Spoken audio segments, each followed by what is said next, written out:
ಹುಟ್ಟಿದರೆ ಕನ್ನಡ ನಾಡಲು ಹುಟ್ಟಬೇಕು, ಮೆಟ್ಟಿದರೆ ಕನ್ನಡ ಮಣ್ಣ ಮೆಟ್ಟಬೇಕು. ನಮಸ್ಕಾರ, ಎಲ್ರಿಗೂ ಸ್ವಾಗತ. ಹೊಸ ದೆವ್ವದ ಕಥೆಯೊಂದಿಗೆ ಎಲ್ಲರೂ ಚೆನ್ನಾಗಿದ್ದೀರಾ ಅಂತ ಹೇಳಿ ಅಂದ್ಕೊಂಡಿದ್ದೀನಿ. ಸೊ ನಾನು ಕಳೆದ 2 ವಿಡಿಯೋಗಳಿಂದ ಆದಷ್ಟು ನಮ್ಮ ಚಾನಲ್ನ ಪ್ರಮೋಟ್ ಮಾಡಿ ಅಂತ ರಿಕ್ವೆಸ್ಟ್ ಮಾಡ್ಕೊತಿದ್ದೀನಿ. ಈ ಒಂದು ವಿಡಿಯೋದಲ್ಲಿ ಕೂಡ ರಿಕ್ವೆಸ್ಟ್ ಮಾಡ್ಕೊತಿದ್ದೀನಿ, ಪ್ಲೀಸ್ ಆದಷ್ಟು ನಮ್ಮ ಚಾನಲ್ನ ಎಷ್ಟಾಗುತ್ತೋ ಅಷ್ಟು ರೀಚ್ ಕೊಡಿಸಿ ಅಂತಲೇ ಕೇಳ್ಕೊತೀನಿ. ಬಿಕಾಸ್ ಎಲ್ಲ ವಿಡಿಯೋದಲ್ಲೂ ಹೇಳ್ದಂಗೆ ಅದೇ, ಕಳೆದ 2 ವಿಡಿಯೋದಲ್ಲಿ ಹೇಳ್ದಂಗೆ ಫಿನಾನ್ಷಿಯಲಿ ತುಂಬಾ ನನಗಿನ್ನ ಸ್ವಲ್ಪ ಹೆಲ್ಪ್ ಬೇಕಾಗಿದೆ.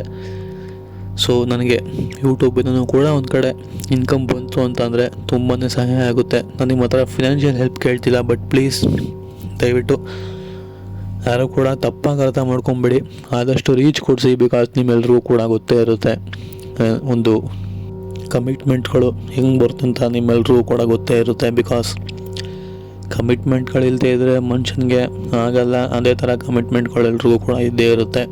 ಬಟ್ ಹಾಗೋ ಈಗ ಮ್ಯಾನೇಜ್ಗಳು ಮಾಡ್ತಾರೆ, ಸೊ ನಾನು ಕೂಡ ಮ್ಯಾನೇಜೇ ಮಾಡ್ತೀನಿ, ಬಟ್ ಎಕ್ಸ್ಟ್ರಾ ಏನೂ ಕೂಡ ಮಾಡೋಕ್ಕಾಗ್ತಿಲ್ಲ. ಸೊ ಒಂದು ಚಿಕ್ಕ ಸಹಾಯ ಮಾಡಿ, ಆದಷ್ಟು ಶೇರ್ ಮಾಡಿ, ನಮ್ಮ ಚಾನಲ್ನ ಸಬ್ಸ್ಕ್ರೈಬ್ ಮಾಡಿಸಿ, ಮಾನಿಟೈಸ್ ಮಾಡೋಕ್ಕೆ ಹೆಲ್ಪ್ ಮಾಡಿ ಬರೋವಂಥ ಒಂದು 2-3 ತಿಂಗಳೊಳಗೆ ಅಂತ ಕೇಳ್ಕೊತೀನಿ ಅಷ್ಟೇ. ಸೊ ಯಾರು ಕೂಡ ತಪ್ಪಾಗಿ ಅರ್ಥ ಮಾಡ್ಕೊಂಬಿಡಿ. ಈಗ ಕತೆ ಕಡೆ ಬರೋಣ. ಕತೆ ಆ್ಯಕ್ಚುಲಿ ಹಂಗೆ ಬಂದ್ಬಿಟ್ಟು ತಿಪ್ಟೂರಿನ ಸೀಗೆಹಳ್ಳಿಯಲ್ಲಿ ಆಗಿರುವಂತಹ ಒಂದು ಘಟನೆ. ಈಗೊಂದು ಘಟನೆ ನಮಗೆ ತಿಳಿಸ್ಕೊಟ್ಟಿರೋ ಹೆಸರು ಬಂದ್ಬಿಟ್ಟು ಚಂದ್ರಕಲಾ ಅಂತ ಹೇಳಿ, ಮೂಲತಃ ತಿಪ್ಟೂರಿನವರೇ. ಸೊ ಇವ್ರು ಹೇಳಿರೋ ಪ್ರಕಾರ ಕತೆ ತಿಪ್ಟೂರಿನ ಸೀಗೆಹಳ್ಳಿಲಿ ಆಗಿರುವಂಥದ್ದು. ಸೊ ತಿಪ್ಟೂರಲ್ಲಿ ಇವ್ರದ್ದು ಒಂದು ತೆಂಗಿನಕಾಯಿ ಮಂಡಿ ಇದೆ ಅಂತ ಹೇಳಿರೋವಂಥದ್ದು. ಸೊ ತೆಂಗಿನಕಾಯಿ ಮಂಡಿ ಅಂತಂದರೆ ಗೊತ್ತೇ ಇರುತ್ತೆ, ಎಲ್ಲೆಲ್ಲಿ ತೆಂಗಿನಕಾಯಿಗಳು ಹೋಲ್ಸೇಲಾಗಿ ಮಾರ್ತಾರಲ್ಲ KG ಲೆಕ್ಕದಲ್ಲಿ. ಸೊ ಆ ಥರ ಒಂದು ಮಂಡಿ ಇವ್ರದ್ದು ಕೂಡ ಇರುತ್ತೆ. ಸೊ ಮಂಡಿನ ನೋಡ್ಕೊತಿರೋದು ಬಂದ್ಬಿಟ್ಟು ಇವರ ತಾತ ಆಗಿರ್ತಾರೆ. ಬಿಕಾಸ್ ಅವ್ರಿಗೆ ತುಂಬಾ ಎಕ್ಸ್ಪೀರಿಯೆನ್ಸ್ ಇರುತ್ತೆ ಆ ಮಂಡಿನ ನೋಡ್ಕೊಳ್ಳೋದ್ರಲ್ಲಿ, ಆದ ಕಾರಣ ಅವ್ರು ನೋಡ್ಕೊತಿರ್ತಾರೆ. ಸರಿ, ಒಂದು ಸ್ವಲ್ಪ ಸಮಯ ಕಳೀತಾ ಅವ್ರ ತಾತ ಕೂಡ ತೀರೋಗ್ತಾರೆ. ಈಗ ಆ ಒಂದು ಮಂಡಿನ ನೋಡ್ಕೊಳ್ಳೋವಂತಹ ಜವಾಬ್ದಾರಿ ಬಂದು ಈ ಚಂದ್ರಕಲಾ ಅವರ ತಂದೆ ಮೇಲೆ ಬೀಳುತ್ತೆ. ಸರಿ, ಅವ್ರ ತಂದೆ ಕೂಡ ನೋಡ್ಕೊತಿರ್ತಾರೆ. ಬಟ್ ಸ್ವಲ್ಪ ಸಮಯ ಕಳೀತಾ ಅವರಿಗೆ ಆ ಒಂದು ಮಂಡಿ, ತೆಂಗಿನಕಾಯಿ ಮಂಡಿ ಇದೆಯಲ್ಲ, ಸಾಯಂಕಾಲದ ಒಂದು 5:30-6 ಗಂಟೆ ಹಿಂಗೆ ಬಾಗಿಲು ಹತ್ರ ಒಂದು ಪೂಜೆ ಮಾಡಿಬಿಟ್ಟು ಕೊನೆಗೆ ಬಾಗಿಲು ಸ್ವಲ್ಪ ಹೊತ್ತು ಓಪನ್ ಮಾಡಿ ಸಮಯ ಒಂದು 7:30-8 ಗಂಟೆ ಅಷ್ಟರಲ್ಲಿ ಮುಚ್ಚಬೇಕು ಅನ್ನುವಾಗೆಲ್ಲನೂ ಕೂಡ ಆ ಒಂದು ಮಂಡಿ ಮುಂದೆ ಒಂದು ಅಂದರೆ ಏನಂತ, ಅದು ಯಾವುದರ ಪಕ್ಷಿ ಅಂತಲೂ ಕೂಡ ಹೇಳೋದಕ್ಕಾಗೋದಿಲ್ಲ. ಯಾಕೆ ಅಂತಂದರೆ ಆ ಥರ ಒಂದು ಪಕ್ಷಿ ನೋಡೋಕ್ಕೆ ಸ್ವಲ್ಪ ಒಂಥರ ಗುಬ್ಬಚ್ಚಿ ಅಂತ ಹೇಳ್ಬೋದು, ಅಥವಾ ಅದಕ್ಕಿಂತ ಒಂದು ಸ್ವಲ್ಪ ದುಡಿದು ಅಷ್ಟೇ. ಸೊ ಆ ಥರ ಒಂದು ಪಕ್ಷಿ ದಿನ ಬಂದು ಅವರ ಒಂದು ಮಂಡಿ ಏನಿದೆಯಲ್ಲ ಅದ್ರ ಮುಂದೆ ಬಾಗಿಲಾಕ ಟೈಮ್ ಕರೆಕ್ಟಾಗಿ ಬಂದು ನಿಂತ್ಕೊಳ್ಳುತ್ತೆ. ಸೊ ಇದ್ಯಾವುದು ಪಕ್ಷಿ ಈ ಥರ ಇದೆಯಲ್ಲ, ಎಲ್ಲೂ ಕೂಡ ನೋಡೇ ಇಲ್ಲ, ಇದ್ಯಾಕೆ ತುಂಬ ದಿನಗಳಿಂದ ಬಂದು ಬಾಗಿಲು ಹಾಕೋ ಸಮಯಕ್ಕೇ ಬಂದು ಯಾಕೆ ಇಲ್ಲಿ ನಿಂತ್ಕೊಳ್ಳುತ್ತೆ ಅಂತ ಹೇಳಿ ಆಶ್ಚರ್ಯ ಆಗ್ತಿರುತ್ತೆ. ಸೊ ಇದಾಗಿ ಸ್ವಲ್ಪ ದಿನಗಳು ಕಳೀತಾ ಅವ್ರಿಗೆ ಆ ಒಂದು ಪಕ್ಷಿ ಬರೋದು ಕೂಡ ಸ್ಟಾಪ್ ಆಗಿಬಿಡುತ್ತೆ.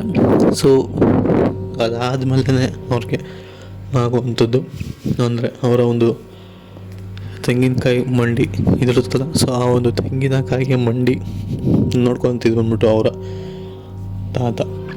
ಸೊ ಈಗ ಅವರ ತಾತ ಮಾತಾಡ್ತಿರೋಂಥ ಶಬ್ದಗಳೆಲ್ಲ ಅವರ ಅಪ್ಪನಿಗೆ ಕೇಳಿಸ್ತಿರುತ್ತೆ ಆ ಒಂದು ಮಂಡಿಗೆ ಹೋದಾಗ. ಯಾವ ಸಮಯ ಅಂತಲೂ ಹೇಳೋಕ್ಕಾಗಲ್ಲ, ಬೆಳಗ್ಗೆ ಆಗಿರ್ಬೋದು, ಸಂಜೆ ಆಗಿರ್ಬೋದು, ಇಂತಿಂಥ ಸಮಯದಲ್ಲಿ ಅಂತಲೇ ಹೇಳೋಕ್ಕಾಗಲ್ಲ. ಅವಾಗವಾಗ ಅವ್ರ ತಾತ ಅದು ಲೆಕ್ಕ ಹಾಕು, ಇದನ್ನು ನೋಡ್ಕೊ, ಅಷ್ಟು KG ಬಂತು, ಅಷ್ಟು ಕಾಯಿ ಕೆಟ್ಟೋಗಿದೆ, ಇಷ್ಟು ಕಾಯಿ ಚೆನ್ನಾಗಿದೆ, ಇದನ್ನು ಸಪ್ರೇಟ್ ಮಾಡು, ಅದನ್ನು ಆ ಬುಟ್ಟಿ ಒಳಗೆ ಹಾಕು, ಈ ಥರ ವಿಚಿತ್ರವಾಗಿ ಶಬ್ದಗಳು ಕೇಳಿಸೋದಕ್ಕೆ ಶುರು ಆಗುತ್ತೆ. ಸೊ ಇದನ್ನೆಲ್ಲ ಗಮನಿಸಿದಂತಹ ಚಂದ್ರಕಲಾ ಅವರ ಅಪ್ಪ, ಸರಿ ಇಲ್ಲಿ ಮೋಸ್ಟ್ಲಿ ಅವರ ಒಂದು ಆತ್ಮ ಅವ್ರಿಗೆ ಈ ಜಾಗ ಅಂದರೆ ತುಂಬಾ ಇಷ್ಟ ಅನಿಸುತ್ತೆ, ಅದಕ್ಕಾಗಿ ಇಲ್ಲಿ ಸುತ್ತಾಡಿದ್ದಾರೆ ಅಂತ ಹೇಳಿ ಅವರು ಕೂಡ ಸುಮ್ಮನಾಗಿರ್ತಾರೆ. ಬಟ್ ಹೋಗ್ತಾ ಇದು ಜಾಸ್ತಿನೇ ಆಗುತ್ತೆ. ಹಾಗೆ ಅಲ್ಲಿ ಹೋಗೋ ಬರೋರಿಗೆಲ್ಲ ತುಂಬಾ ತೊಂದರೆ ಕೊಡೋಕ್ಕೆ ಶುರು ಆಗುತ್ತೆ. ಇದ್ದಕ್ಕಿದ್ದಂಗೆ ಆ ಶಬ್ದಗಳು ಕೇಳ್ತಿದ್ದಂತಹ ಕಾರಣ ಅವ್ರ ಅಂಗಡಿಗೆ ಬರೋಂತಹ ಜನಗಳೇ ಕೂಡ ಕಮ್ಮಿ ಹೋಗ್ಬಿಡ್ತಾರೆ. ಸೊ ಹೀಗೆ ಬಿಟ್ಟರೆ ಆಗಲ್ಲ, ಇವ್ರಿಗೆ ಈ ಜಾಗ ಇಷ್ಟ ಅಂತ ಹೇಳಿ ಈ ಥರ ಬಿಟ್ಟರೆ ನಮಗೆ ಇದು ವ್ಯಾಪಾರ ಆಗಲ್ಲ. ಆದಷ್ಟು ಇವರಿಗೆ ಒಂದು ಪೂಜೆನ ಮಾಡಿಸ್ಬಿಟ್ಟು ಮುಕ್ತಿ ಕೊಡಿಸಿದ್ರೆ ಒಳ್ಳೆಯದು ಅಂತ ಹೇಳಿ ಅವರ ಗಂಜನ ಆತ್ಮಕ್ಕೆ ಪೂಜೆ ಮಾಡಿಸ್ಬಿಟ್ಟು ಮುಕ್ತಿನ ಕೊಡಿಸ್ತಾರೆ. ಬಟ್ ಮುಕ್ತಿ ಕೊಡಿಸ್ಬೇಕಾದ್ರೆ ಅವ್ರಿಗೆ ಗೊತ್ತಾಗುವಂಥದ್ದು ಆ ಒಂದು ಪಕ್ಷಿ ಥರ ಬರ್ತಿದ್ದಂಥದ್ದು ಬೇರೆ ಯಾರೂ ಅಲ್ಲ, ಇವರ ಒಂದು ತಾತನ ಆತ್ಮನೇ. ಸೊ ಬಂದು ಅವ್ರಿಗೆ ತುಂಬಾ ಆಸೆ ಇತ್ತು ಆ ಒಂದು ಮಂಡಿ ಮೇಲೆ. ಆದ ಕಾರಣ ನೋಡಿಕೊಂಡು ಅವ್ರ ತಂದೆ ಯಾವ ಥರ ಎಲ್ಲ ವ್ಯಾಪಾರ ಮಾಡ್ತಾರೆ ಅಂತ ಹೇಳಿ ನೋಡಿಕೊಂಡು ಹೋಗೋದಕ್ಕೆ, ಹಾಗೆ ಆ ಒಂದು ಜಾಗನ ಕೂಡ ನೋಡಿಕೊಂಡು ಅಲ್ಲೇ ಇರುವಂತಹ ಒಂದು ಫೀಲ್ನ ತೊಗೊಂಡು ಹೋಗೋದಕ್ಕೋಸ್ಕರ ಅವಾಗ ಬಂದು ಹೋಗ್ತಿದ್ರು ಅಂತ ಅನ್ನೋ ಒಂದು ಸತ್ಯ ಕೂಡ ಅವ್ರಿಗೆ ಗೊತ್ತಾಗುತ್ತೆ. ಸೊ ಆಸೆ ಅನ್ನೋದು ಹಾಗೆ ನೋಡಿ ಹೇಳೋಕ್ಕಾಗಲ್ಲ.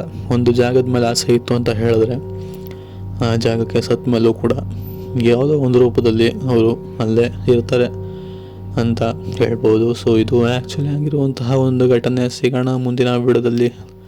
ನಮ್ಮ ಚಾನಲ್ ಲೈಕ್, ಶೇರ್, ಸಬ್ಸ್ಕ್ರೈಬ್ ಮಾಡ್ಕೊಳ್ಳಿ. ಸಿಗೋಣ. Take care. Good bye.